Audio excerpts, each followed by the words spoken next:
If you don't want to talk about it, just say so and I'll drop it. It's just that I know what I'll be doing then. I'll be doing the same thing I'm doing now. Do you not like your job? You kidding? I'm baking for a living. Short of owning my own bakery or working as a manga artist, this is my dream. Then what's the problem? I just feel like I'm not doing anything with my life. It makes me wonder, why am I here? I've been a cashier, a supervisor, and now a baker, and that's it. We can't all be Monica. I've worked at the same bookstore all my life. Sayori has worked at a couple different stores, but doing essentially the same thing at all of them. There's nothing wrong with living a normal life. Even Monica won't ever win a Nobel, or become an ambassador. Probably. Yeah, but you all have families. You guys shape the future of the world through them. Sayori has all her kids. Monica has Akiko and Chris. Monica's second daughter was born just a couple of months ago, this past July. Less than a week after Sayori's birthday. And of course... She gets quiet, realizing the direction the conversation is going. You know I can't have children. I know, but you're going to adopt. And don't you have some nephews and nieces on Jane's side that you're a role model for? I sigh. Jane has a brother with a couple kids, but they live far enough away we've never met in person. And adoption isn't a sure thing. You know you can't adopt anymore. It's why you're not bothering to save money by bringing tea at home from home. I sometimes fear the same thing. But what is my purpose in life? What kind of legacy will I leave behind? I'm afraid I don't have any answers for either of us. That's okay. You never said much in high school when I complained about stuff back then, but you always listened. I think it's all I really want right now. Or right now, too, is what it said. Well, anytime you want to just talk, I'm more than happy to. That was the wrong sense of to. I missed hearing about what is happening in your life. Even though I have nothing interesting to talk about. While slice of life stories may not be my favorite, I'm not opposed to them. Especially when it's my friends. Well, I guess I like hearing what's going on with you, too. My schedule's so inconvenient, though. I usually go to lunch around this time, so if you're still awake now, then this is a good time to chat. Actually, with my current work schedule, I'm usually available now. How long is your lunch break, by the way? Anyways. It ends at... Shoot, I'm late. I'm sorry. Not your fault, I wasn't paying attention to the time. Anyway, I need to go, but I'll try calling or texting you tomorrow. Hey, bye! Oh, okay. For a second I thought this thing was like the clock of the phone, but no, it's actually just the time the call has been going long. Bye. I put my phone away and I looked down at the table. I was so busy talking to Natsuki I didn't even touch my tea, much less my food. I don't have any time to eat now. Guess I'm just going to have to be a bit hungry today. Though looking at my waistline, I suppose I can afford to skip a meal or two. After work, I quickly head home. I'm curious as to where Jane is taking me out for dinner tonight. I'm home. Jane walks out of the laundry room. Hey, hun. So when are we leaving? How about we go for a walk first? Maybe to that spot by the lake you like so much. Okay. That's a bit unusual. Even if we don't go all the way around, it is quite a way for you. Are you up to it? I'm feeling pretty good today, and I'll bring along my cane. Okay then. We head out the door back towards the park. We soon arrive at my favorite viewpoint. It is a place we've visited together many times over the years. He leans against the railing, a little out of breath. Are you okay, my love? Yeah, just need a little rest. Okay. He gazes out across the water. I lean against the railing next to him and look at him unexpectedly. I know he wanted us to come out here for a reason besides the view. He's probably trying to break some sort of bad news to me as gently as possible. It must be pretty bad for him to be taking you this long to say it. It's probably about... So we haven't really talked about our adoption plans since the accident. That? There is nothing to talk about. The past week I have been going over our finances and doing some online research. My goal was to surprise you with a revised adoption plan for your birthday today. I even called the adoption agency. He sighs. As you can probably guess, the news isn't good. On top of our age and the need to refill the adoption fund, my being disabled is yet another complication. It raises our expected costs even higher. Much higher. Too high. High enough that, after running the numbers, it would be cheaper for us to go with surrogacy instead of adoption. When we originally planned the adoption, you said we couldn't afford to hire a surrogate. That would take decades to save up that much money, even if the price never changed. That's still true. I close my eyes. He puts his arms around me. I'm sorry. Hearing this doesn't hurt as much as I thought it would. Not even crying. Deep down, I knew. I've known ever since waking up in the hospital after the accident. I just refused to admit it to myself. I think the same is true for Jean as well, and that is why we haven't really talked about the adoption since then. We didn't want to face the truth that our dream of having children is forever out of reach. But there is no more lying to ourselves about it. If you want to go over my research and calculations, maybe find something I missed. He's grasping at straws, and we both know it. He is much better at numbers than I am. And with something like this, I know he would have triple-checked everything at the minimum. He hasn't missed anything nor made a mistake. I don't say anything and just carefully lay my head against him.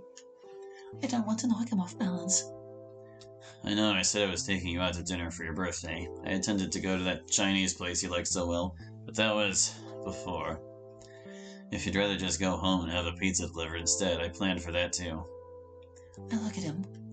He always does try his best for me. Let's go home. I don't feel up to going out. Okay then. We start making our way back home. Jean and I are cuddled up on the couch watching a movie. He selected one about robots and monsters destroying cities as they fight each other. It isn't the kind of movie either of us particularly like, though it's okay for a mindless action flick. I think that is why Jean chose it.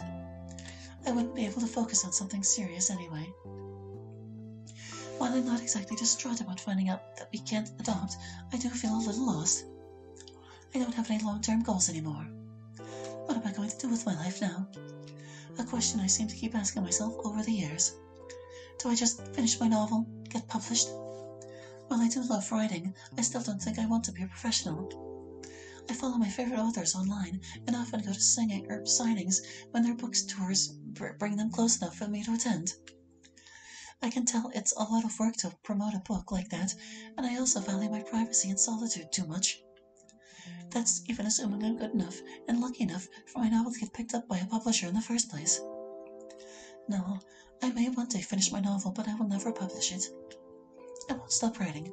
I enjoy it too much, but it's not a life goal for me. But what is then? These thoughts continue going through my head as the robots eventually beat up the monsters and apparently save the humans. Well, not the best movie in the world, but at least I feel like we got our money's worth. Wasn't it a free rental from the library? Yes, it was, but there have been times we've gotten a free movie from there that was bad enough I still wanted a refund. How would a refund for a movie you didn't pay in any money to watch work? I'm not sure. It doesn't mean I haven't felt like I deserved one, though. It means you want the time back that you spent watching it. He gets up off the couch. Are you heading to bed? Yeah, I'm feeling a bit tired right now. This frequently happens to Jean now.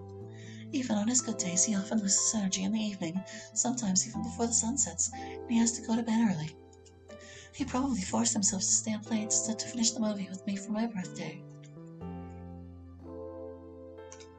Good night, my love. Good night, hon. I'm sorry your birthday wasn't as happy as I'd hoped. It's okay. It isn't your fault. It's mine, for being defective. Still, I wish I had been able to find a solution. I know you did your best. He just looks at me for a bit. He then walks over towards the stairs and gets on the lift we have so we can go up them. Stairs are really hard for him to use. We've considered moving to a single-level home, but Jane figured out that the lift would be cheaper than trying to sell this house and buy another. After putting the leftover pizza away, I turn off the television so I can think. Purpose. What is my purpose in life? I get a piece of paper and start writing.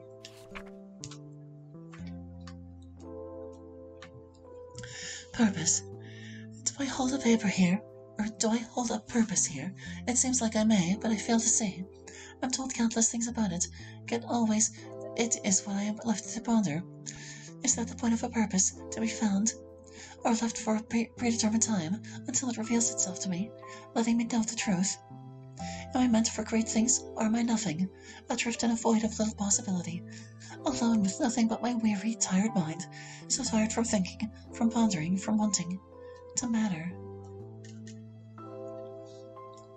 This poem isn't my usual style. It reminds me a little of some of the poems Monica wrote back in high school. Does Monica know her purpose in life? Probably. Sayori, I know, does. Being a wife and mother is without a doubt hers. That just leaves me and Natsuki. I keep thinking about my conversation with her earlier today. How I told her I didn't have any answers for either of us for the purpose of our lives. I really wish I had been able to give her one. Then maybe I could pretend it was true right now.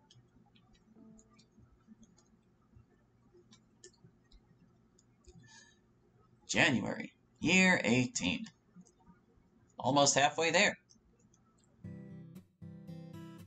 Lunchtime. I really looked forward to this time of day. Natsuki and I frequently message each other now, and sometimes even do voice calls during my lunch break now. We don't always have something to talk about, and some days she's too busy to chat, but we usually end up having a conversation at least once a week. Even on the days we don't chat, we at least let each other know what we're there for, or that we're there for each other. It reminds me of when we used to eat lunch together at the broken stairwell back in high school. We spent a lot of time just quietly reading together then, but when one of us needed to talk about something, the other was there.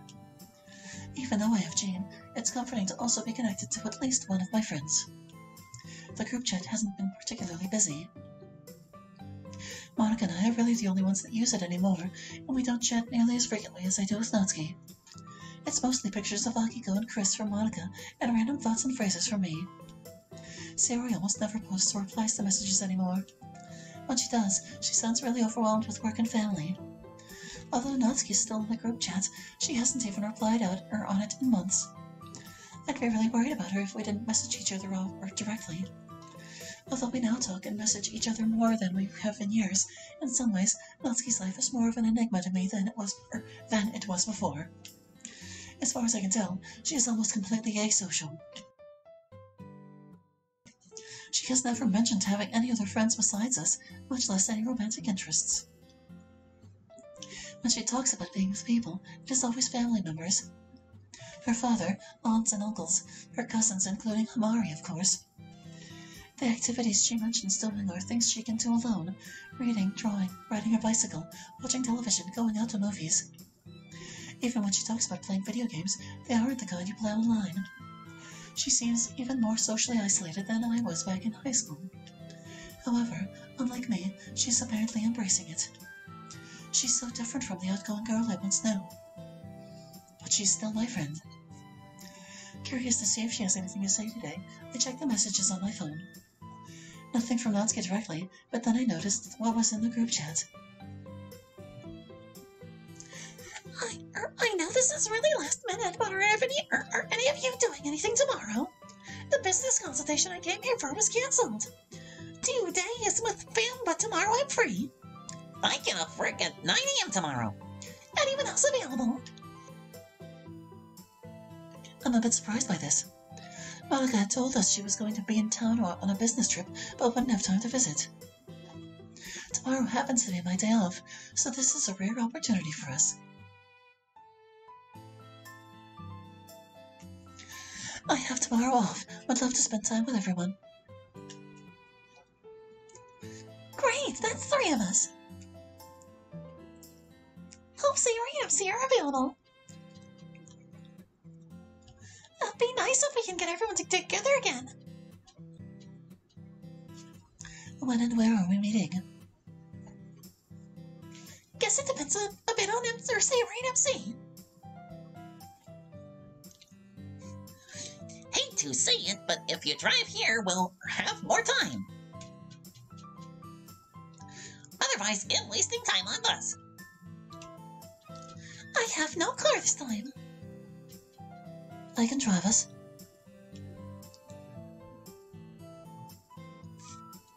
How about you come at 8 and I'll drive us to Natsuki's? Sounds good to me.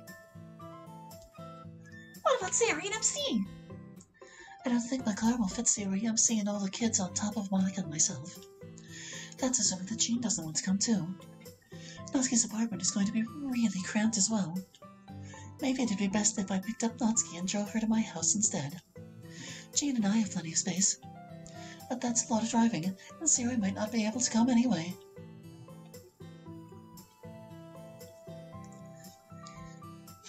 We'll work that out when she lets us know if she's available tomorrow. They might be busy. True. Hopefully we hear back from her later today. I put my phone away so I could focus on my lunch. I'm pleasantly surprised that Natsuki responded to the group chat today. Of course, the news that Monica will be visiting tomorrow, rather than the usual random posts, is probably why she did. I hope Sayori, and I suppose MC too, are able to come. If we're going to hear from her, it will most likely be tonight after she gets home from work. I finish eating and head back to work. The protests in Nusquam returned violent today as VM extremists. Jane turns the television off. Wait, did you want me to leave the TV on? I'm heading to bed. I wasn't listening to it. I'm just reading my book. Jane gets up and begins shuffling towards the stairs. Don't stay up too late. You have a big day with Monica tomorrow. I'm just going to finish the chapter I'm on, and then we'll be right up. Hun, we both know you won't stop at just one chapter. Why don't you come to bed now? If you don't, you'll end up reading most of the night. You said Monica will be here at 8 o'clock in the morning. I know you don't want to be tired tomorrow. I sigh and put my bookmark in the book. You're right, my love. I don't get many chances to spend time with Monica or Natsuki in person. I'll be up in a couple of minutes. Okay. Jean heads up to our room while I clean up the living room a bit. Sayori never responded to the group chat today. I did try calling her once, but just got voicemail. I don't know if there's something wrong with her phone or if she's just busy. It's a bit disappointing, though, as it means we most likely won't be able to see her tomorrow. I still haven't seen Sayori in person since my mom's funeral. Of course, it's been longer since I've seen the others, but chances like this don't seem to come along very often for us. I get the living room looking nice enough that I won't be embarrassed when Monica sees it. The book I was reading earlier is still in the chair. I'm really tempted to pick it up again and read a little more before I go to bed. What the? Who could be at the door at this hour? I gently open the door. Sayori? I know we haven't seen each other in a long time, and I'm sorry for bothering you so late. I gently embrace her. She just cries on my shoulder as I hold her. That doesn't matter. You're always welcome here at any hour. Why don't you come in out of the cold? Okay. Jane calls her down from the stairs. What's going on? Was someone at the door? Sayori stopped by. I hear the sound of him coming down the lift. On entering the living room, he sees the look on Sayori's face and sits down. What happened? How can we help? I sigh. I love Jane dearly, but sometimes he has absolutely no tact. Of course, there's something wrong. Sayori wouldn't have just shown up on our doorstep late at night crying after so many years if there wasn't. I know he's trying to help, but being so direct isn't the way to go right now. Jane, my love, why don't you go make us some tea, please? Do you still prefer peppermint tea, Sayori? Yes, I do, but you don't have to. 2 cups of peppermint tea, please. Okay, I can take a hint. I'll leave you two alone so you can talk for a bit. Thank you. I'm a little uncertain on how to ask her what is wrong. Did you see the group chat today? Monica is in town and available tomorrow. We're going to visit Natsuki. Were you planning on coming with us? She starts sobbing. I wanted to, but... She's scaring me again. There's no way I'm leaving her alone tonight or tomorrow. Although I don't want to, I should try to get in touch with MC and... Wait, I am such an idiot. Sayori, where are MC and the kids? Her only answer is to collapse against me crying. Oh no. I don't want to push her, but if they are in danger, time might be critical. Sayori, I know it's hard, but I have to know. Are they safe? Should we call the police? The kids are safe. They're with MC. Where is he? He said he was leaving me.